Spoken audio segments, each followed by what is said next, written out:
Hi, everyone. Let's take a look at the Kentucky Special Education Significant Disproportionality Dashboard. This is brand new in the 2025 school year. However, you may be watching this at some point in the future, but if things do change, then we will update the video for that purpose.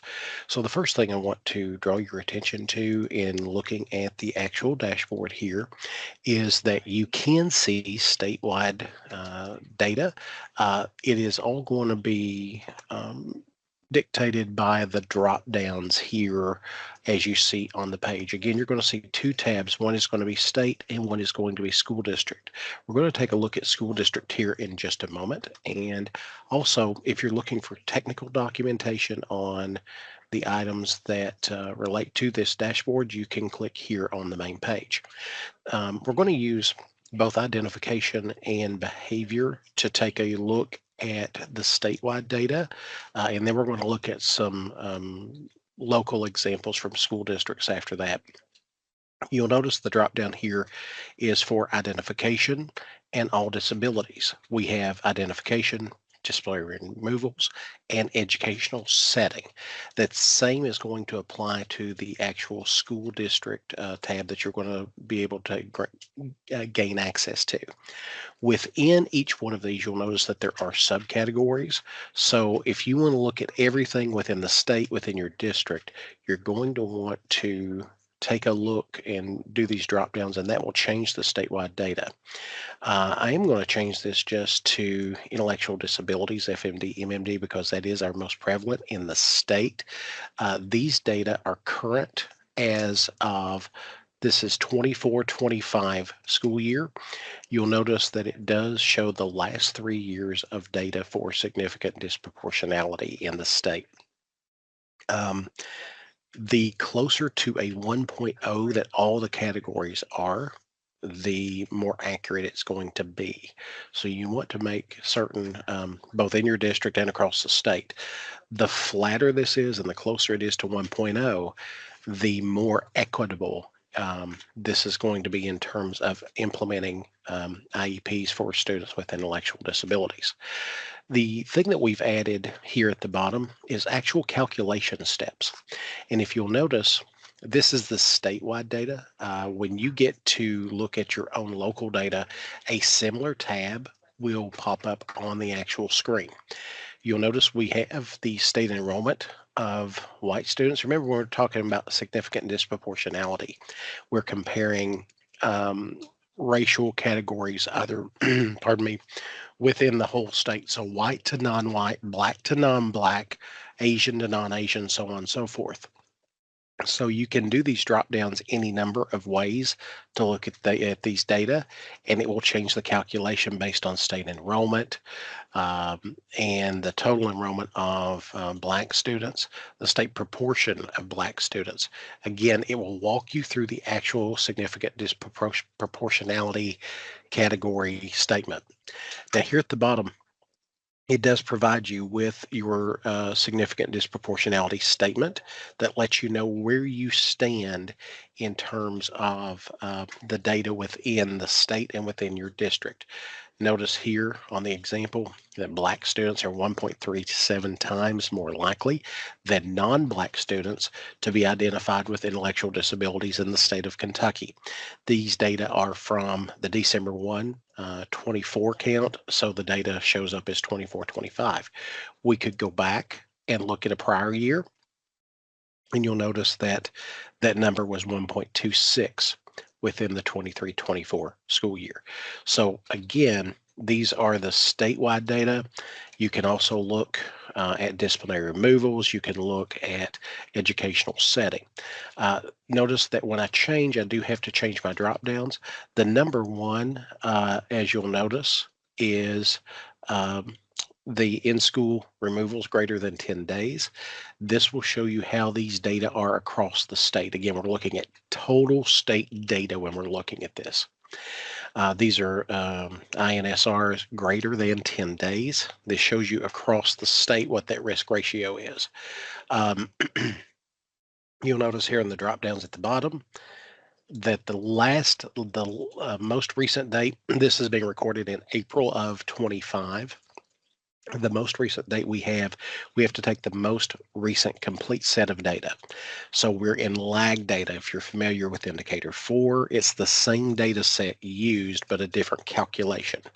So you're looking at lag data that would have ended June 30 of 2024. That's the most recent complete set of data. And so you want to make sure to keep that in mind, that if you're looking at this as you go, this is going to be lag data from a prior year. And again, you can go back. You'll notice that for these data sets, we're looking at 23-24, 22-23, and 21-22. Now, because of privacy, I have actually done screen captures for the actual local data and how that looks within a district. So the first thing that you're going to need, and you're going to click up here at the top where it says school district. The first thing you're going to need is your local district password, and that's going to go here in this blank. Now, if you're a director of special education, hopefully you have that. If not, you can contact Amy Patterson or me to get that password for your district. Again, any district in the state can see unredacted data when you take a look at these data sets. Notice here, I also have the district blanked out because obviously I don't want to share local data, but I do want to show you sort of what it's going to look. Those same drop downs apply. My suggestion to you is to go in and sort of kind of take a different look at the different categories, the different disabilities, so on and so forth. You've got the race category, so you can look at every single area. There are 98 different ways that can be calculated for significant disproportionality. Again, just kind of go in and see, if your numbers are high, if you're curious about speech, if you're curious about autism, whatever that might be, you can get to all of those in the drop downs and you will have unredacted data. I've taken first here an example of a district that was not required to implement CCEIS because their risk ratio did not exceed the 3.00 in 3 consecutive years. That is the methodology applied in the state of Kentucky. So let's go over here to the next page, and this is an example from the same district. And you'll notice that their last 3 years were 0.8, 0.88, and 1.06. Now you have to be above 3.0 to be considered to be significant, or 3.00 to be considered to be significantly disproportionate. So this district is on a little bit of a rise, but it's nothing to sound the alarm about yet. It does here include the calculation for that district. And so you'll notice it walks you through every single calculation and how to determine where the data are, how to calculate the data. It will walk you through this. One of the most important things that I will point out to you is this risk statement down at the bottom, the significant disproportionality statement.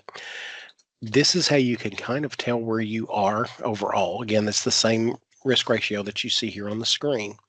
But you'll notice that in this district, white students are 1.06 times more likely than non-white students to be identified with a disability.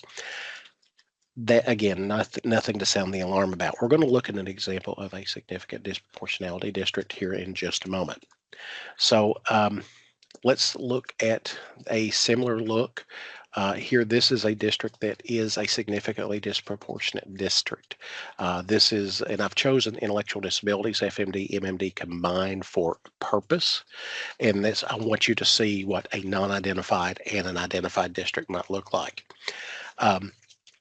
Notice the statement changed at the top there. Blank county schools are required to implement CCEIS for guidelines for white students identified with intellectual disabilities because the risk ratio has exceeded the state threshold of 3.00 during the past 3 years. You'll notice this district shows 3.37, 3.39, and 3.34. Those data are all based on December 1 child counts and enrollment counts for these data. So that's important to remember. So the 24-25 data that you see here on the screen is based on a December 1, 2024 child count. And again, this is being recorded in April of 25. Just like the others that we've taken a look at a moment ago, these are all going to walk you through the calculation. So if you want to know specifically what the data are that led to your district being found to have a finding of significant disproportionality, this will do that. Now you'll notice that there is an asterisk down at the bottom that says uses alternate risk ratio, because there are fewer than 10 non-white students and or fewer than 30 non-white students ages 3 to 21. When, and again, if you'd like to know more, it's on the calculation page that's linked on the main dashboard page.